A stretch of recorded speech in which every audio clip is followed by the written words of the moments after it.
Matan a otro periodista, ahora en Michoacán. De más del 90% de impunidad. Identifican a grupo de extorsionadores en Quintana Roo. Líderes de este grupo criminal. Y niños detenidos por atacar al ejército. Bienvenidos, el Caporal del 31 de enero. ¡Comenzamos!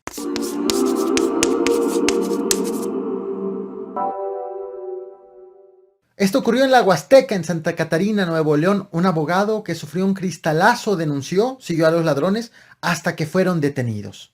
Cristalazo en la Huasteca, para que tengan cuidado. Me robaron cartera, tenis, traía efectivo, chinetas, mochilas. Apareció mi laptop, la traía también, qué bárbaro. Lo bueno es que tiene GPS.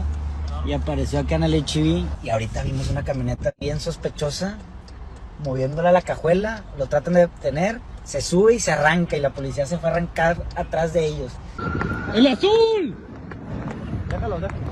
Estamos yendo a la colonia Topo Chico, allá en el penal. Y ahí me aparece, vamos a agarrarnos a putazos. Ya dimos con ella. Y esto no se va a quedar así. Nada más estamos esperando las indicaciones para que me den la orden de cateo. Ahí están las cosas. Esas son las mochilas y todo lo que nos robaron. Ahí está el chavo. Justicia hecha por la Fuerza Civil del Estado de Nuevo León. Se terminó la película. Qué bonito final le pudimos dar. Los asesinatos a periodistas en México avanzan más rápido que la justicia. El pasado 27 de enero, tras la serie de homicidios de reporteros en Tijuana y la protesta nacional de periodistas, el subsecretario de Derechos Humanos, Alejandro Encinas, también encargado de ofrecer protección a los periodistas amenazados en el país, reconoció que en lo que va de esta administración federal han sido asesinados 52 periodistas con solo 5 sentencias. Es decir, la impunidad es del 90%. Y digo que los asesinatos avanzan más rápido que la justicia porque apenas este 31 de enero, 4 días después de las declaraciones de Alejandro Encinas, ha sido asesinado el colaborador del medio digital Monitor Michoacán, Roberto Toledo, en el municipio de Zitácuaro. La noticia la dio a conocer Armando Linares, director del medio, quien confesó que el equipo ha sufrido varias amenazas de muerte y la de Roberto Toledo es la primera consumada. Con este entonces suman 53 los periodistas asesinados en lo que va de la presente administración y 4 en lo que va de este 2022. De los 52 periodistas que han sido ejecutados a lo largo del presente gobierno, solamente en 5 casos se ha dictado sentencia. Y tenemos un porcentaje de más del 90% de impunidad. Hoy reanudo los podcasts en este canal secundario, el Caporal Podcast, emisiones totalmente en vivo, a las 8 de la noche de lunes a viernes. Minutos después encontrarás el audio disponible en todas las plataformas de audio. Links de todas mis plataformas en la descripción de este y de todos mis videos.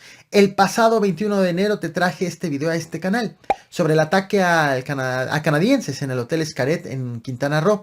También te informé de la detención de 2 presuntos implicados, un hombre de origen mexicano acusado de la logística del crimen y una mujer de origen canadiense señalada de reunirse con el agresor minutos antes del hecho.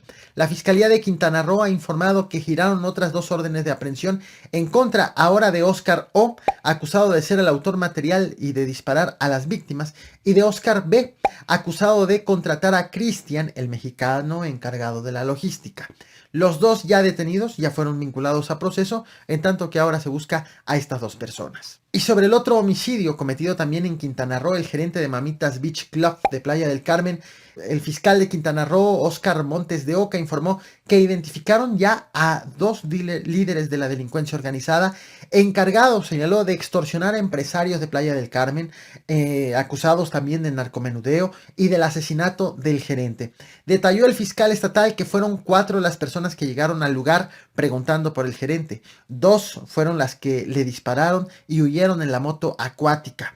Hay 3 detenidos y en un mensaje el fiscal reveló las identidades de los presuntos cabecillas de este grupo delictivo. Se logró conocer la identidad de los 4 autores materiales del homicidio y la identidad de los 2 principales líderes de este grupo criminal, de nombres Andrés, alias el Avispón o el Henry, y Yana, alias Doña Mari, quienes son señalados como los autores que ordenaron el homicidio de la víctima FM. También a este canal te traje este video sobre el enfrentamiento a pedradas entre elementos del ejército y personas presumiblemente movilizadas por el cártel Jalisco Nueva Generación en Tepalcatepec, Michoacán, ocurrido esto el pasado sábado 29 de enero.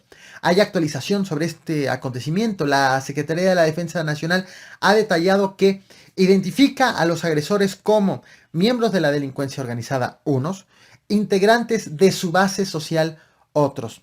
Es decir, unos son parte del cártel y otras son las personas que apoyan a este grupo delictivo. 4 fueron las agresiones con explosivos, armas de fuego, vehículos con blindaje artesanal, palos y piedras, según detalló la Sedena. También informó que hubo 10 militares heridos, un vehículo oficial dañado, 9 agresores detenidos, vaya, parte del cártel, 6 integrantes de la base social detenidos, 9 armas largas aseguradas, también equipo táctico y vehículos blindados. ¿Qué pasó? ¿Qué? ¡Váyase pues! ¡Váyase pues! ¡Ya les dije! ¡No tiene nada!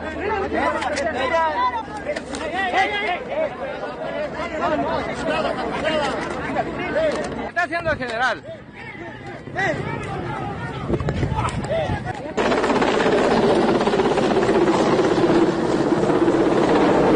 ¡Venimos! Están tirando aquí corto.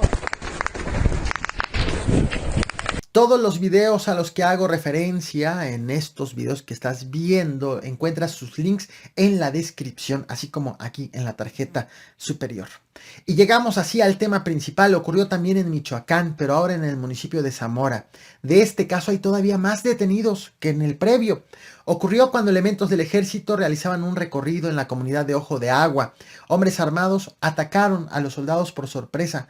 Los soldados repelieron la agresión. El enfrentamiento tardó varios minutos, de tal forma que tuvieron tiempo de llegar elementos de la Policía Municipal, Policía Estatal, Guardia Nacional y de la Fiscalía del Estado. Finalmente fueron abatidos 2 presuntos agresores y hubo 18 detenidos. Y atención con las edades de los detenidos. 2 de ellos tenían 13 años. O tienen 13 años. Uno 14 años. Otro 15. 3 de ellos 16 años y uno más 17 años de edad. En total son 8 menores de edad de los 18 detenidos. Ahora bien, mayores de edad, también presta atención en las edades. Uno tiene 19 años, otro 20, uno más 21, otro 23 y uno 25. De las edades de los detenidos cuyas edades ya se conocen, suman 13 de los 18 detenidos. Es decir, hay 5 detenidos quienes no han sido identificados por sus nombres ni por sus edades. Así que esta cifra de menores de edad todavía podría incrementar. También fueron asegurados 3 vehículos, 5 motos, propiedad de presuntos integrantes del cártel Jalisco Nueva Generación, a juzgar por las siglas escritas en los vehículos, como ves en pantalla. También aseguraron más de 300 dosis de droga, armas largas, ponchallantas, uniformes falsos, apócrifos de la extinta Policía Federal. La Secretaría de Seguridad Pública Estatal informó que hubo 2 militares heridos y espero que comprendas el por qué no te muestro las imágenes de los detenidos. Porque pues prácticamente todos son menores de edad, o en su gran mayoría. Difícil caso lo que ocurre en Michoacán. Por un lado, en el caso anterior que te platiqué, delincuentes apoyados por lo que la autoridad llama una base social, vaya, por los habitantes. Y por otro lado, menores de edad acusados de formar ya parte de la delincuencia organizada. Así las cosas en Michoacán. Nos vemos al rato aquí y en el podcast. No olvides reventar el botón de like, compartir y suscribirte. Muchas gracias.